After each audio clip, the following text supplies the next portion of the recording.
أعوذ بالله من الشيطان الرجيم بسم الله الرحمن الرحيم إن الحمد لله نحمده ونستعينه ونستغفره ونستهديه ونعوذ بالله من شرور أنفسنا من سيئات أعمالنا إنه من يهده الله فهو المهتدي ومن يضلل فلن تجد له وليا مرشدا أشهد أن لا إله إلا الله أشهد أن محمدا عبده ورسوله بلغ الرسالة وأدى الأمانة ونصح للأمة وكشف الله به الغمة وتركنا على المحجة البيضاء ليلها كنهارها لا يزيغ عنها إلا هالك أو ضال اللهم صل وسلم وبارك على سيدنا محمد وعلى آله وصحبه ومن دعا بدعوته واستنى بسنته وجاهد جهاده إلى يوم الدين تبتم وطاب ممشاكم وتبوأتم من الجنة منزلا السلام عليكم ورحمة الله تعالى وبركاته رب اشرح لي صدري ويسر لي أمري واحلل عقدة من لساني يفقهوا قولي سبحانك لا علم لنا إلا ما علمتنا إنك أنت العليم الحكيم ولا حول ولا قوة إلا بالله العلي العظيم.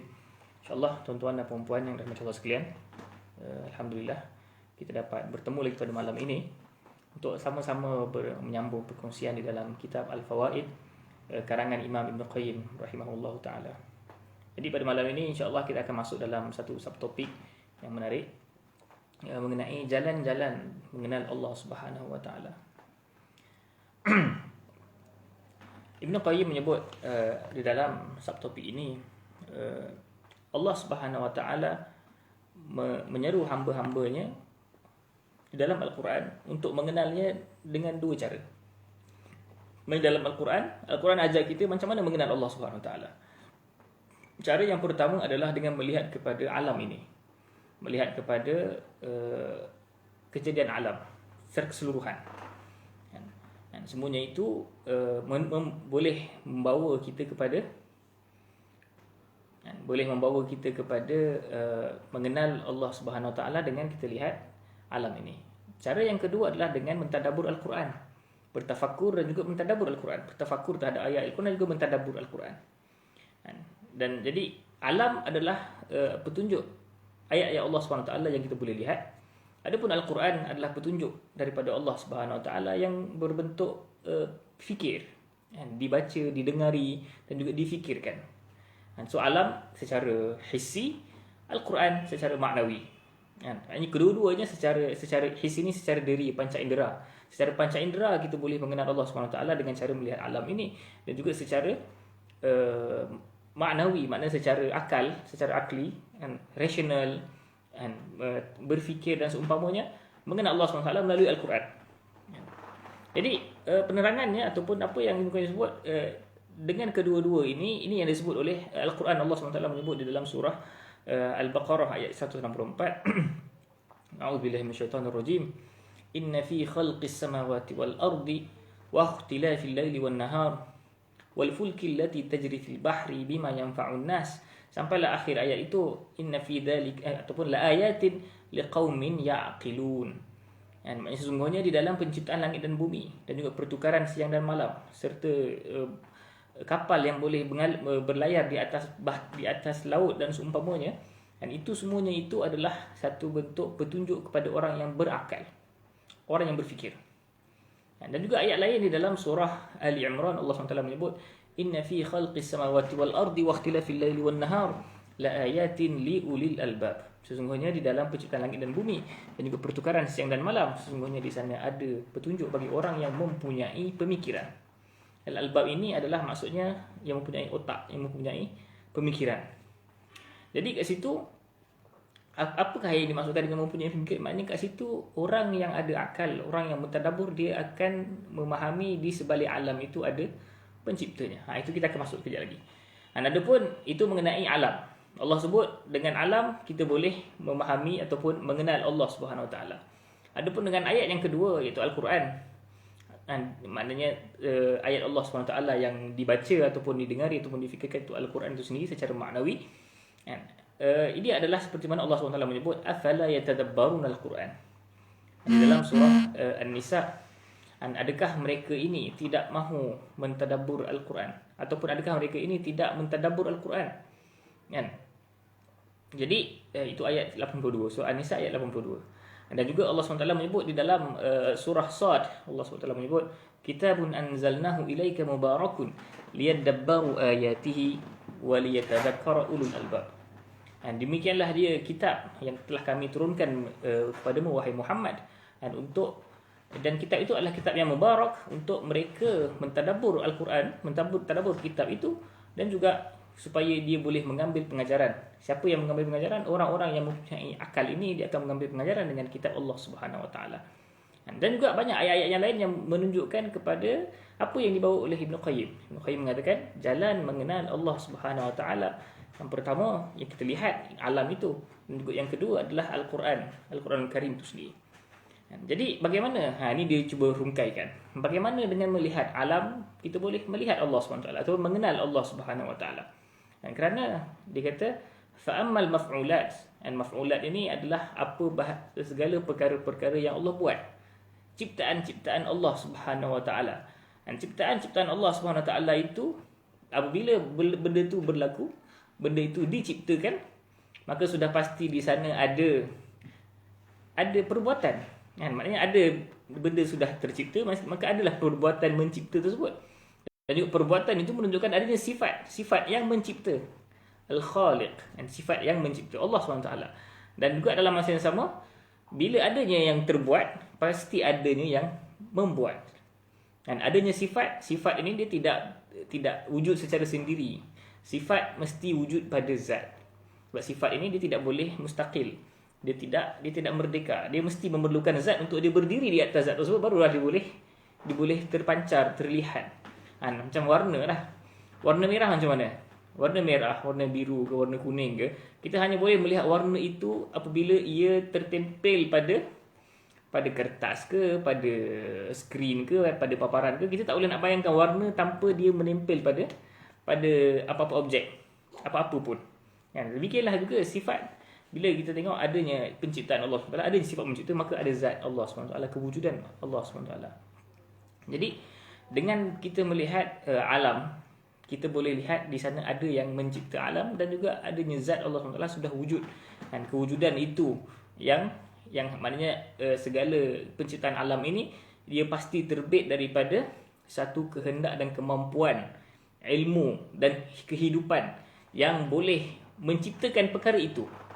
Dan mustahil satu benda boleh berlaku tanpa adanya kehendak untuk nak menjadikan ia berlaku, tanpa adanya ilmu nak menjadikan dia berlaku macam mana, tanpa adanya kemampuan untuk menjadikan ia. Jadi semuanya itu, maknanya alam ini sudah menunjukkan beberapa sifat-sifat yang jelas. Dan macam mana boleh satu benda boleh hidup? Mesti diberikan kehidupan oleh Al-Hayy, oleh Tuhan yang Maha Hidup, barulah dia boleh menghidupkan. Mesti diberikan oleh Tuhan. Macam mana seorang itu boleh berilmu dan semuanya? Mesti diberikan oleh Al-Alim, orang yang Maha mengetahui. Dia memberi ilmu kepada makhluk-makhluknya.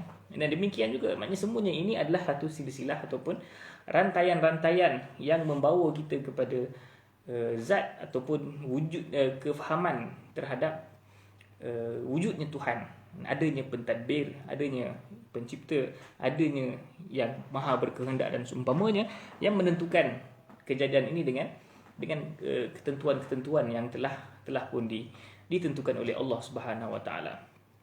Jadi dia kata apa lagi apabila kita melihat segala, macam mana Allah boleh, kenapa tak ciptakan semua sama je?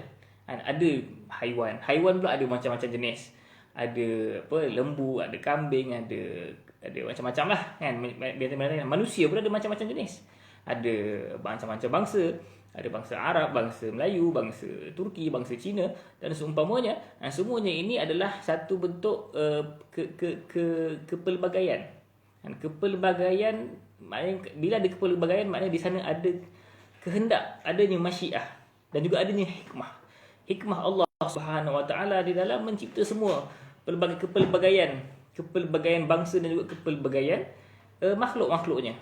Mustahil semuanya ini secara asywa'i ataupun secara random, ataupun secara surfah. Secara surfah ni maknanya secara entah apa-apa je, tidak ada satu susunan, tiba-tiba je berlaku begitu. Sebab itu apabila kita melihat segala alam ini, dia boleh faham ataupun kita boleh faham semuanya ini daripada kefahaman kita terhadap bahasa, terhadap apa yang kita boleh lihat di dalam penciptaan alam secara keseluruhan. Jadi dia kata apabila kita melihat maslahah dan juga segala hikmah dan juga segala destinasi ataupun segala tujuan-tujuan yang terbaik itu menunjukkan kepada adanya hikmah Allah Subhanahu Wa Taala. Adanya hikmah Allah Subhanahu Wa Taala dan juga apabila kita melihat ada manfaat dan adanya ihsan dan juga semuanya dan juga ada kebaikan dan semuanya itu menunjukkan kepada itu adalah rahmat daripada Allah Subhanahu Wa Taala. Itu maknanya kalau kita tengok kebaikan, ihsan itu semua menunjukkan kepada rahmat Allah Subhanahu Wa Taala. Adapun kalau kita melihat adanya di sana dendam, ada di sana balasan ataupun ada di sana hukuman, kita juga memahami bahawa Allah Subhanahu Wa Taala mempunyai, maknanya ada sifat marah. Dia juga marah kepada hamba-hambanya yang ingkar ataupun yang melakukan maksiat kepada Allah Subhanahu Wa Taala. Dan dalam masa yang sama, bila kita melihat dalam kejadian alam ini, ada di sana ikram, ada di sana takrib. Ikram ni maknanya penghormatan, ada takrib ni maknanya meraihkan, dan juga inayah. Inayah ini ada di sana penjagaan. Di situ kita lihat Allah mempunyai sifat mahabbah. Dan Allah mempunyai ada sifat mencintai dan menjaga hamba-hambanya. Dan dalam masa yang sama, sekiranya ada penghinaan dan seumpamanya, kita melihat Allah mempunyai sifat marah, mempunyai sifat benci. Dan seperti mana kita baca dalam surah Al-Fatihah, ghairil maghdubi alaihim, maknanya juga Allah SWT membenci. Ada golongan-golongan yang Allah benci. Dan semuanya ini bila kita melihat alam itu, kita boleh cuba relate. Dan di sana terhasilnya satu kefahaman, keyakinan terhadap kefahaman kita terhadap Tuhan. Tuhan yang macam mana? Tuhan yang mempunyai sifat-sifat tertentu, Tuhan yang mempunyai nama-namanya sendiri, ada Asmaul Husna, adanya sifat-sifat Allah Subhanahu Wa Taala yang jelas dan seumpamanya. Apabila kita melihat alam ini dengan neraca yang demikian.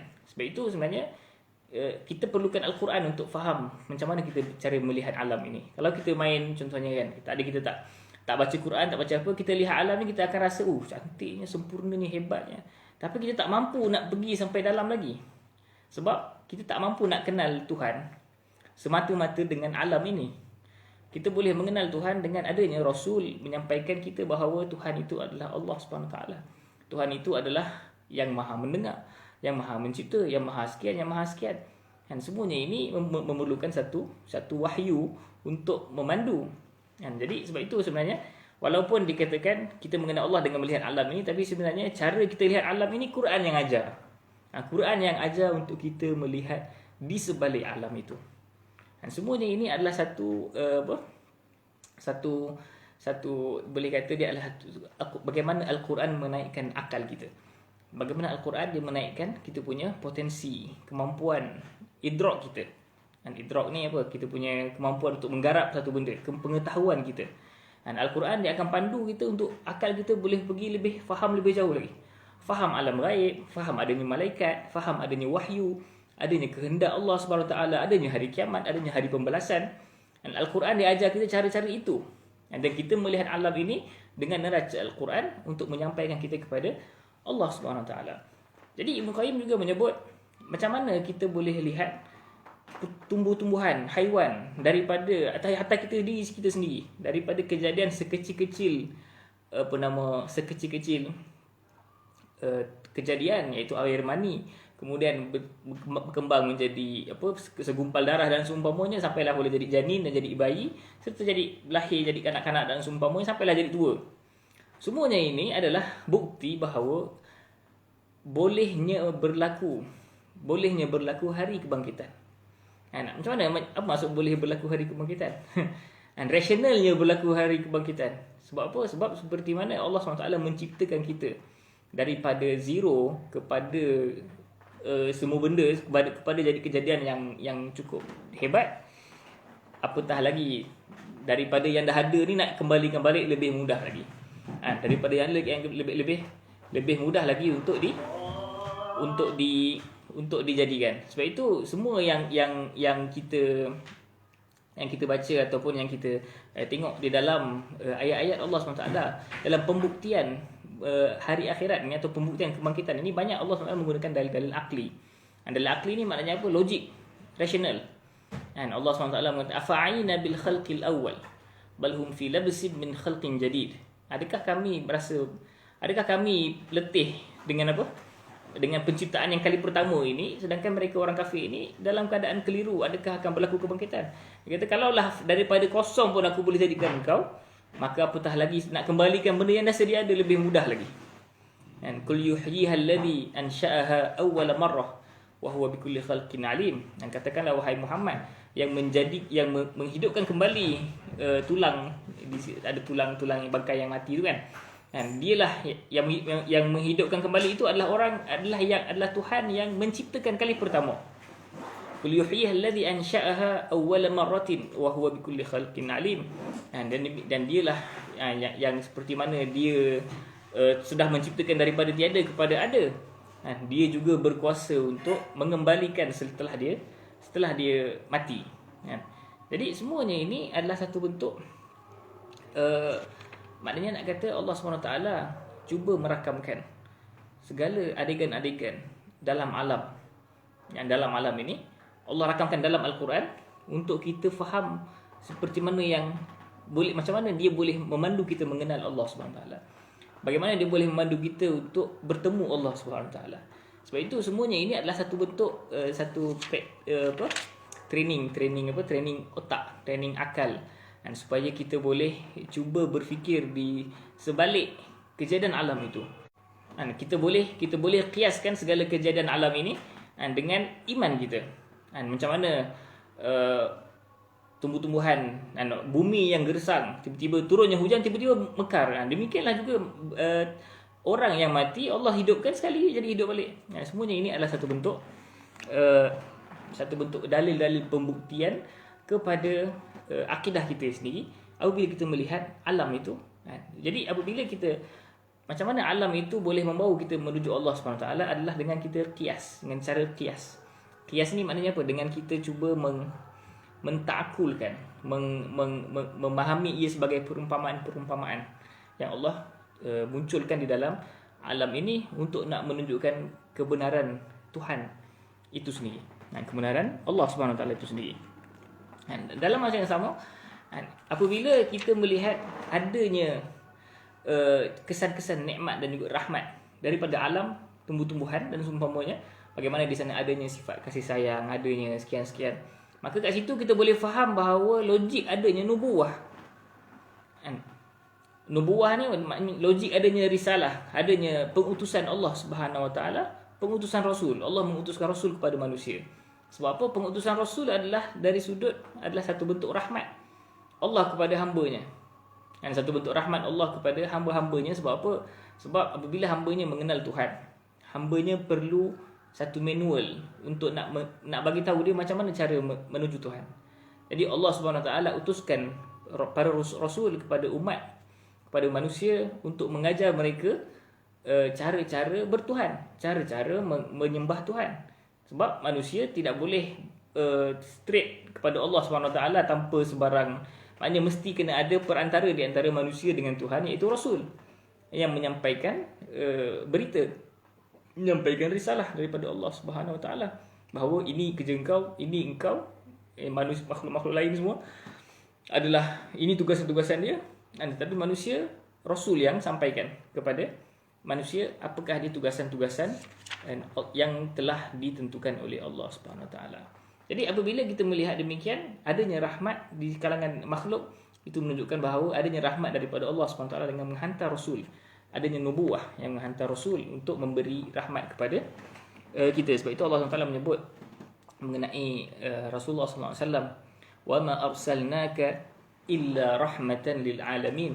Dan demikianlah, tidaklah kami mengutus kamu wahai Muhammad melainkan sebagai rahmat kepada seluruh alam. Jadi pengutusan Rasul adalah tanda rahmat Allah kepada kita, supaya kita boleh terpandu dan kita boleh faham bagaimana kita nak menyembah Allah Subhanahu Wa Taala. Jadi dalam masa yang sama, apabila adanya alam ini sudah menunjukkan kepada Tuhan, dan juga alam ini juga menunjukkan kebenaran Al-Quran. Dengan kebenaran Al-Quran ini, Al-Quran membenarkan Rasul. Maka macam mana? Sebab itu Allah SWT menyebut di dalam surah Fussilat, Allah SWT mengatakan, sanurihim ayatina fil afaqi wa fi anfusihim hatta yatabayyana lahum annahu al-haq. Sesungguhnya kami akan memberikan atau menunjukkan kepada mereka, iaitu kepada kaum kafir Quraisy, ayat-ayat kami, sama ada tunjuk kepada dia fil afaqi, maknanya kami tunjukkan kepada mereka ayat-ayat kami di afaq, di seluruh ufuk, maknanya seluruh tempat, di mana-mana sahaja, maknanya seluruh kawasan kejadian Allah akan tunjukkan satu persatu. Dan juga hatta bukan setakat itu, tetapi di dalam diri mereka sendiri akan ada petanda-petanda ketuhanan. Dan sehinggalah apa? Sehingga jelas kepada mereka bahawa annahul haq, bahawa Quran itu adalah benar. Quran itu adalah wahyu daripada Allah Subhanahu Wa Taala. Jadinya kat situ kata iaitu annal Quran haqqun fa akhbara annahu la budda an yuriyahum min ayatihi al-mashhudah. Maknanya Quran ini benar dan juga nak tak nak Allah pasti akan menunjukkan kepada mereka daripada ayat-ayat yang boleh dilihat, iaitu alam itu sendiri. Seperti mana Allah menjelaskan hatta ma yubayyin lahum anna ayatil matluwata haqqun. Maknanya dengan alam itu akan menunjukkan kebenaran Al-Quran. Sekarang pun kita boleh tengok macam-macam bagaimana kajian-kajian kajian-kajian saintifik dan seumpamanya membenarkan apa yang dibawa ataupun fenomena-fenomena yang dibawa oleh Al-Quran itu sendiri. Contohnya janin, contohnya manusia, makhluk-makhluk dijadikan daripada air, dan setiap yang berkaki ataupun Allahu khalaqa kulla dabatin min, maknanya setiap makhluk mesti kena ada air dan seumpamanya. Semuanya ini ada bila dikaji, dan kajian-kajian itu banyak menyokong ataupun menyokong segala yang dibawa oleh Al-Quran itu sendiri. Jadi oleh kerana bila alam membenarkan Al-Quran dan Al-Quran membenarkan Rasul, maka Al-Quran itu sendiri, ayat Allah Subhanahu Wa Taala yang kita baca itu, dia adalah yang ditunjukkan kebenarannya, dan dia juga yang menunjukkan kebenaran. Maknanya menunjukkan kebenaran maknanya apa?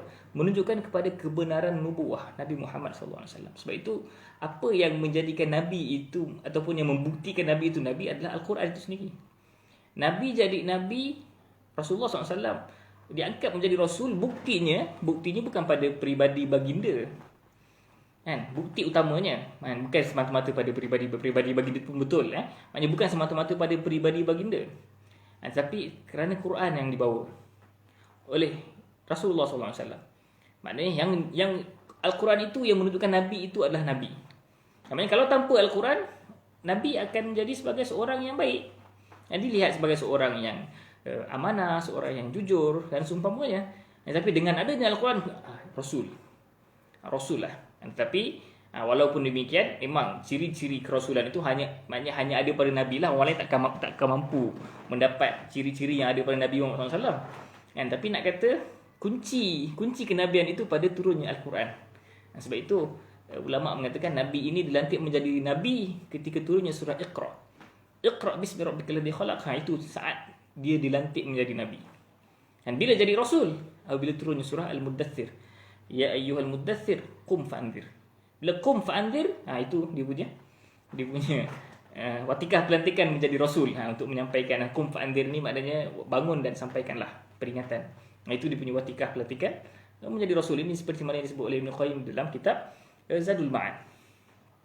Jadi bila kita kata begitu, seolah-olah dia kata kat sini fa ayatuhu syahidatun bisidqihi wa huwa syahidun yusaddiqu rasulahu bi ayatihi. Maknanya ayat-ayat Allah Subhanahu Wa Taala ataupun ayat-ayat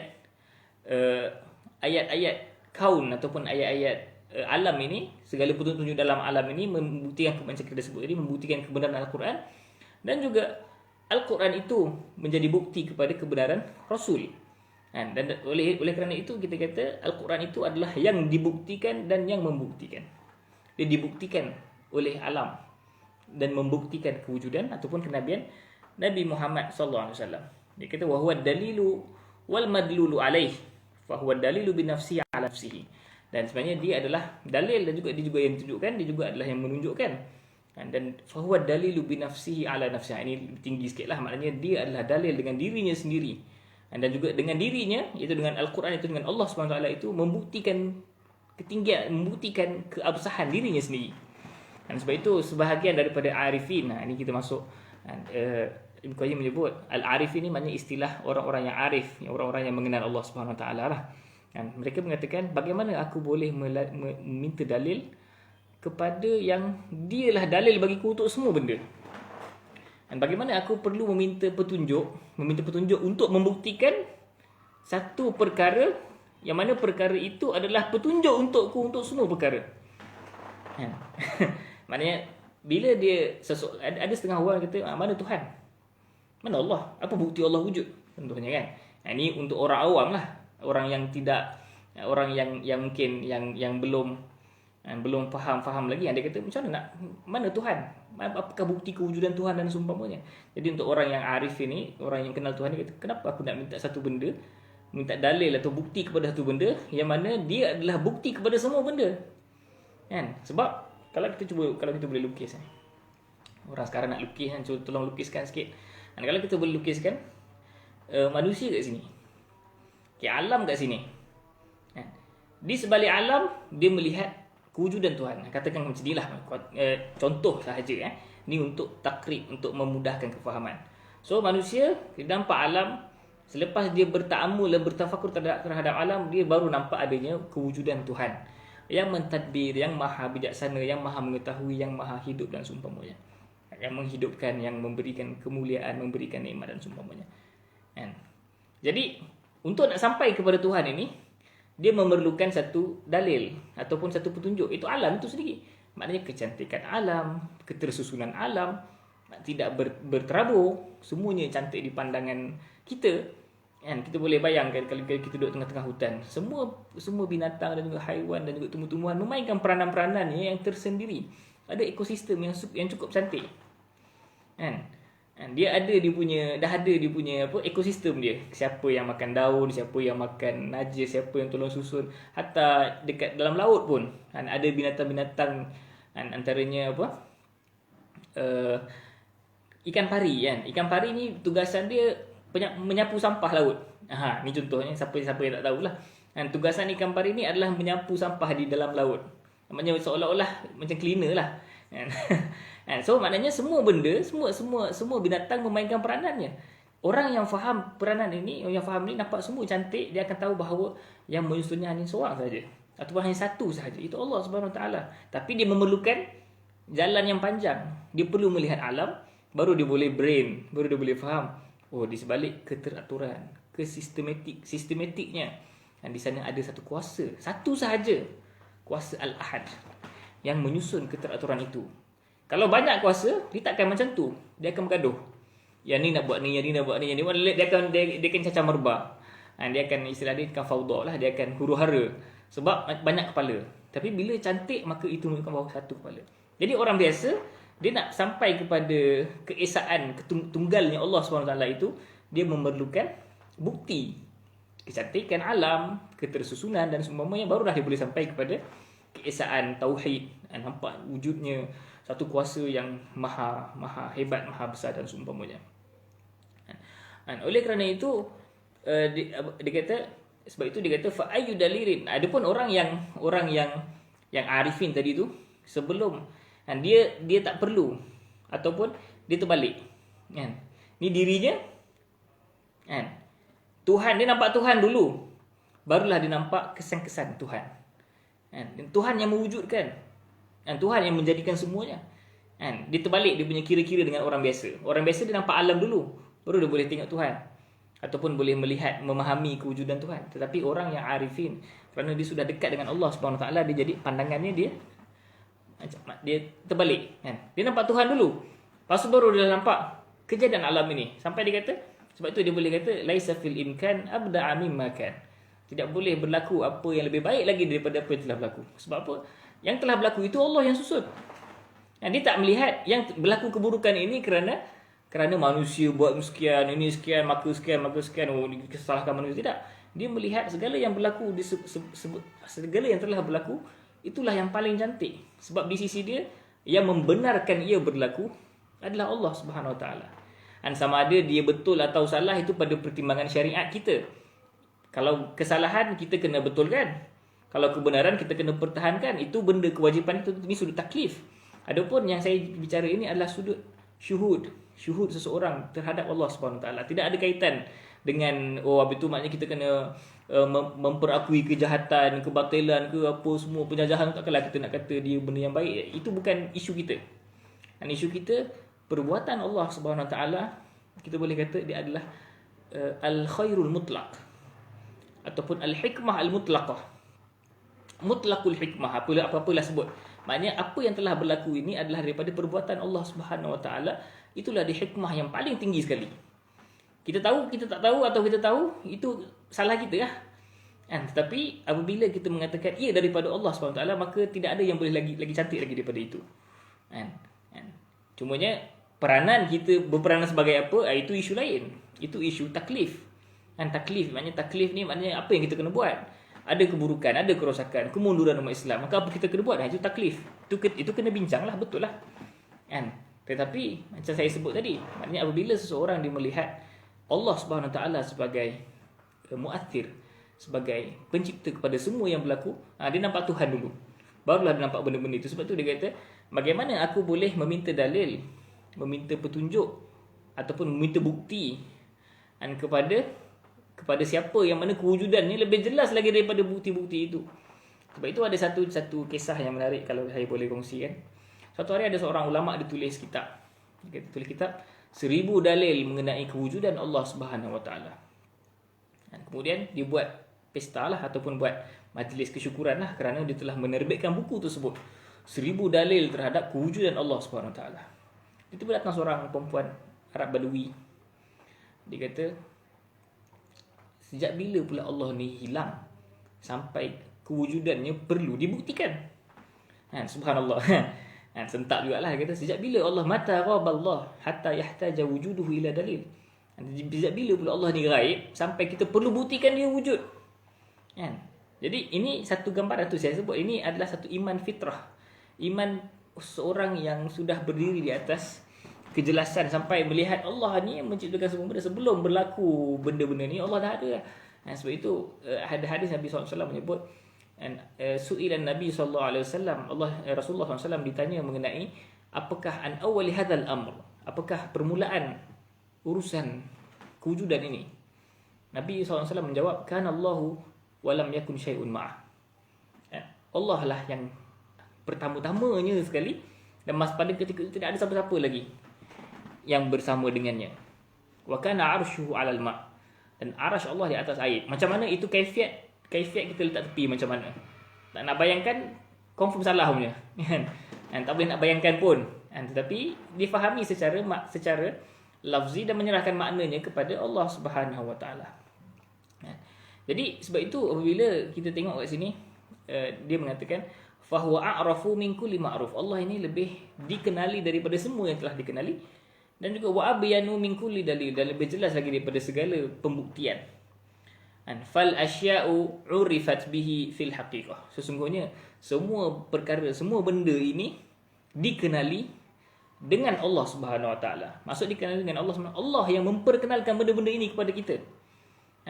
Ini macam kita sebut tadi lah, manusia, alam ataupun benda-benda barulah Allah, ini orang biasalah.